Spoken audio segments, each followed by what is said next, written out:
right. How many people here are thinking about doing an ICO? 1, 2? Anybody else? 3, 4? All right, excellent. How many people here have participated in an ICO, purchased a token? All right, excellent. So I'm going to cover as quickly as I can in 5 minutes what you need to know. A little bit about me. Ambisafe, we've been in this space for a very long time. We have helped over 35 companies launch their ICOs, raise about $260 million cumulatively. We take companies all the way through the process, help them with their white paper, introduce them to legal counsel, to tax advisors, to board of advisors, help with the minimum viable product, right, the smart contract, all of these important things that you will need to do. Quick disclaimer, please read that. I'm not a lawyer. It's not legal advice. Excellent. These are some of the companies that we've worked with, that we've taken through the process. Not a bad list right there. But most importantly, what you need to know before you launch an ICO is what type of token it is that you are launching. Is this going to be classified as a security? If so, you need to hire legal counsel immediately. The first thing you need to do is you need to hire not just any type of legal counsel, but securities counsel. And not just any type of securities counsel, but securities counsel that has kept up with what the regulators are saying, specifically here in the United States, if you are a US-based entity or plan to sell into the United States.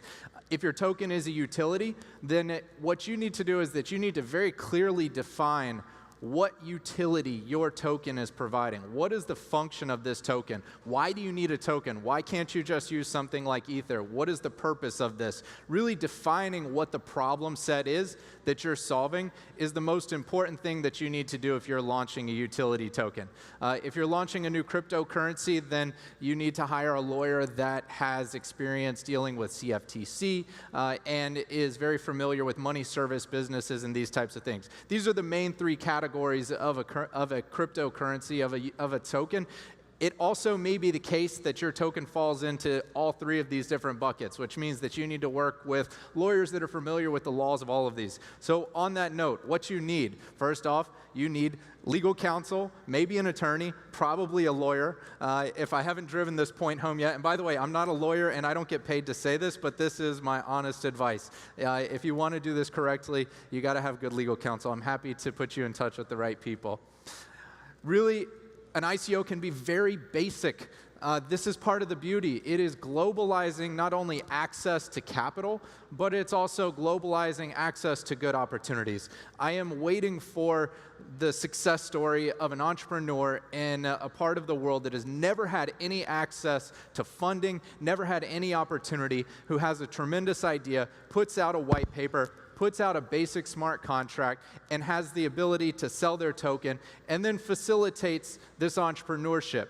I am convinced that over the next several years, we're going to see a success story of an entrepreneur from an impoverished part of the world that had the opportunity to not only raise money, but build something that influenced all of our lives. It really can be that simple. Now, today, it is not going to be as easy if all you do is put out a white paper and expect people to give you money. It is much more complex than that. You have to treat this much more like traditional fundraising. Maybe 12 months ago, 18 months ago, you could throw up some banner advertisements and collect 10x what you put out, but those days are over. Those days are long gone. First off, it's banned on most of the social networks advertising ICOs. Second is that the participant community has gotten much smarter and they expect much more. So you really have to treat this like a traditional roadshow, if you will. Go out to meetups, go out to conferences like this, get as many meetings as you can, talk to as many people. You really need to build your community before you launch an ICO. Get people interested and get people bought in.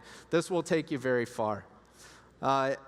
Again, I kind of hit on some of these things. PR and marketing, it's really face-to-face community management at this point. It really is explaining what you're doing, getting people exciting, and getting people interested in your project. It helps to have your token listed, have a place for it to exchange once this token sale closes. Some very important considerations. Who is behind this? This is what people want to know. They want to see your pretty face. They want to know what your skill set is. If I give you my money, I want to know that you're going to do something with it, that you have the potential to execute on the vision that you're putting forward. If your skill set is, say, public speaking, and you are able to go out and market the product, then you need a teammate who has the deep technical knowledge. So the first thing that people are going to look at when they decide whether or not to back your ICO is who is involved in this project. First off, are you public or are you anonymous? If it's an anonymous team, with the exception of Satoshi, you probably shouldn't get involved with it.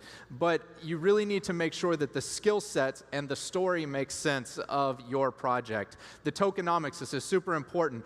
You are really setting yourself up for failure if your tokenomics do not make sense 2, 3 years, 4 years down the line. Economics are done incorrectly, then ultimately you're going to introduce more friction than you should, and the whole project is going to be jeopardized. So getting this right originally is incredibly important. Governance, making sure that you have the proper governance in place. There's a lot of articles on this, making sure that, that this is something that you give a lot of thought to and disclose, most importantly, how the project is going to be governed, and then what is the purpose of your project. Why are you doing this? Defining your purpose and really articulating that. These are really the core things. I have run out of time here, so I will just go to the end. If you'd like to get in touch with me, my name is Patrick Barron. The company is AmbiSafe. Happy to talk with all of you.